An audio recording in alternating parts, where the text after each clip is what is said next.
You notice it long before anyone admits it.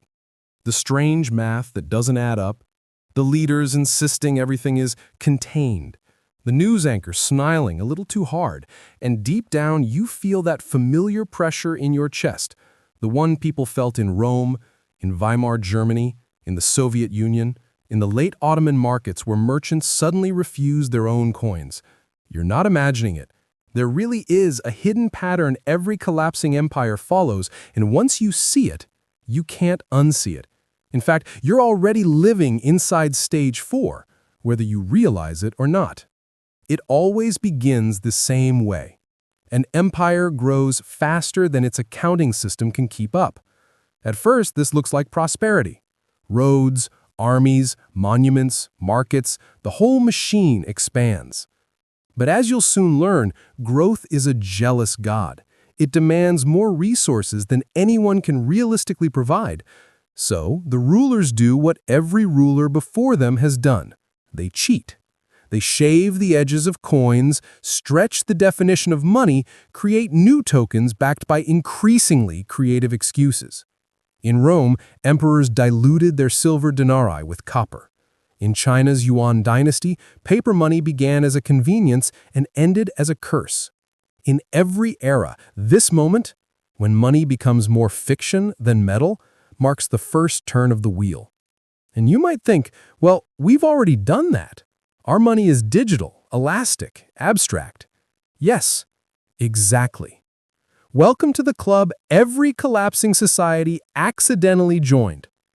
Once an empire breaks the link between money and tangible value, it enters the second phase of the pattern, the illusion of control.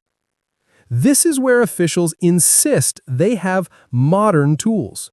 They cite sophisticated models, advanced systems, and the magic phrase, temporary measures. But here's what they don't tell you. The ancient Romans also thought their monetary debasement was temporary. So did the French before the Revolution. So did the British during their colonial overreach. When a system becomes too complex to fix with honesty, it can only be managed by narrative, and narrative is always the cheapest currency available. Then comes the third stage, the one you feel tightening around you, the consumption of the empire's own foundations. Think of it like a person burning furniture to heat the house. Governments stretch budgets, raid reserves, and mortgage the future. Rome taxed its provinces until rebellion became cheaper than obedience. The Soviet Union stripped its satellites of resources to keep Moscow running. Late Empire France sold offices, titles, and future revenues just to survive the month. And if you look closely today, you see modern echoes everywhere. Infrastructure decaying, institutions aging, social contracts fraying, all while leaders insist everything is robust. Empires rarely collapse from invasion, they collapse when the center starts eating itself. The fourth stage enters with a quiet dread, the loss of trust. Not dramatic, not explosive, just a mild decline at first. But trust is the oxygen of any currency. When people realize the numbers on paper or on screens no longer reflect real-world scarcity, they behave differently. In Weimar Germany, citizens spent their wages the hour they received them, because waiting till tomorrow meant losing half their purchasing power. In Argentina, bank withdrawals froze overnight when panic broke containment. In Zimbabwe, official money became a joke, and barter returned with a vengeance. Trust breaks slowly, then suddenly. And once people stop believing in the empire's promise, the empire stops believing in itself. You're already seeing the early signals. Quiet bank runs disguised as transfers. Corporations buying hard assets instead of savings accounts. Governments arguing over debt ceilings like gamblers haggling over credit lines they know they'll never repay. And here's the terrifying part. Every empire in history tried to hide this stage. Not because they were evil, but because they were scared.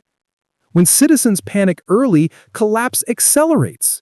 So leaders soften the language, blaming market fluctuations or unexpected headwinds. But the pattern doesn't care about speeches. It keeps moving.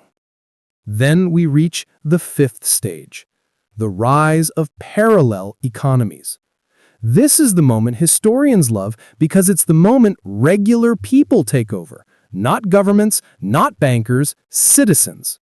When official money becomes unreliable, alternative systems bloom like weeds through concrete.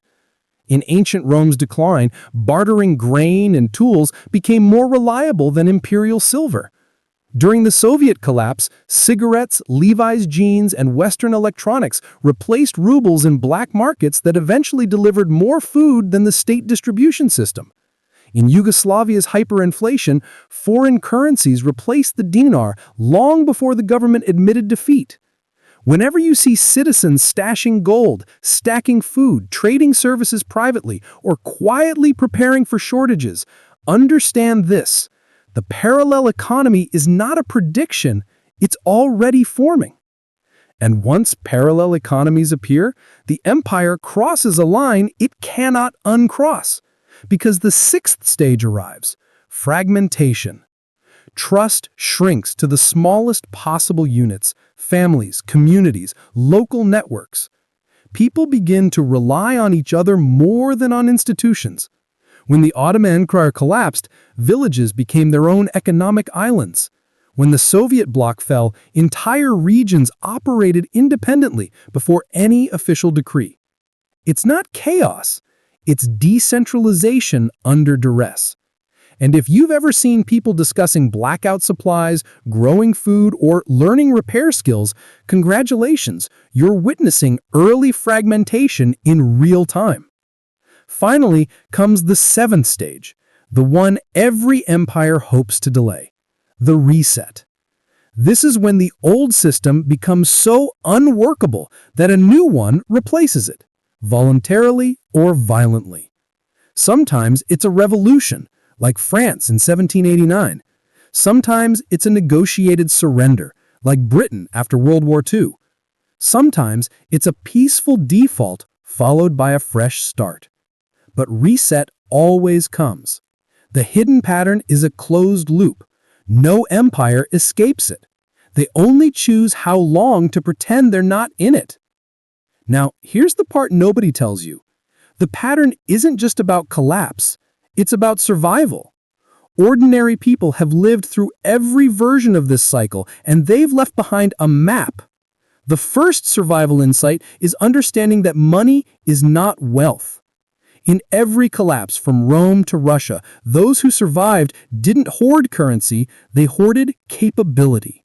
Food production, repair skills, medical knowledge, negotiation, local loyalty, these became the real stores of value. This section is based on practical financial survival experience rather than formal academic sources. Another crucial insight is that information is currency during decline. When the Soviet economy crumbled, people who knew how to navigate black markets, barter networks, or even bureaucratic loopholes lived better than those who waited for official guidance. In Argentina's crises, knowing which banks were likely to freeze withdrawals became a life-or-death advantage. During Weimar inflation, understanding prices, not wages, determined who ate well and who starved. And perhaps the most important survival technique is recognizing the moment trust breaks. When citizens in every collapsing empire shifted from saving to converting wages into goods, goods into networks, networks into resilience, they preserved their future while others watched theirs evaporate. Collapse is not a single event. It's a migration. One you walk through step by step, often without realizing you've left the old world behind. If you've made it this far, then you already understand the final truth. The hidden pattern isn't a prophecy. It's a warning label printed across history in a language we're only now learning to read. Every collapsing empire tells the same story. The tragedy is that the next one always thinks it's writing a different ending. If you found this video insightful, don't forget to like, share, and subscribe to the channel, and share it with someone who's curious about how money, power, and history always seem to move in cycles.